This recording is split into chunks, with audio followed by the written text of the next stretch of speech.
ঢাকার সড়ক পথে বদলে যাওয়ার একটা চিত্র দেখাই। দেখুন, বসে গেছে ট্রাফিক সিস্টেম, উন্নত দেশের মতো ট্রাফিক সিস্টেম দেখায়। এখন আর রাস্তায় পুলিশ দাঁড়িয়ে থাকবে না, পুলিশ দাঁড়িয়ে হাত দিয়ে সিগন্যাল দেবে না যে গাড়ি থামবে না যাবে।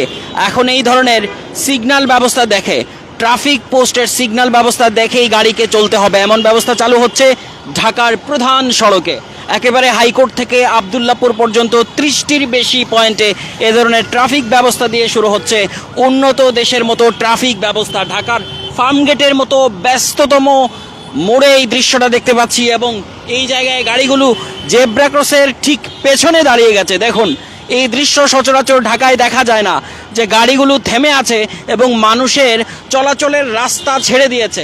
দেখুন, এখানে সাইনবোর্ডে রয়েছে মানুষ যে চলাচল করবে তার সাইনটা রয়েছে। দেখুন, এখানে সাইন রয়েছে মানুষজন চলাচল করবে তার, এবং তার সামনেই হচ্ছে যে মানে এরকম ফুটপাত আলাদা করে দেয়া। এই মুহূর্তে মানুষ চলাচলের জন্য বন্ধ করা হয়েছে, অর্থাৎ এই মুহূর্তে মানুষ চলাচল করতে পারবে না। মানুষ চলাচলের সাইনে রেড সাইন দেওয়া হয়েছে, যে কারণে গাড়িগুলো চলা শুরু করেছে। এবং মানুষ চলাচলের জন্য এই ধরনের জেব্রা ক্রস দেওয়া হয়েছে।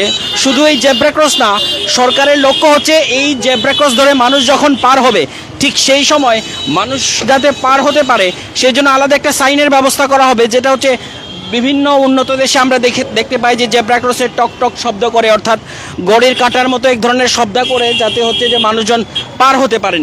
এই ধরনের ব্যবস্থা চালু হবে। এই মুহূর্তে ফার্ম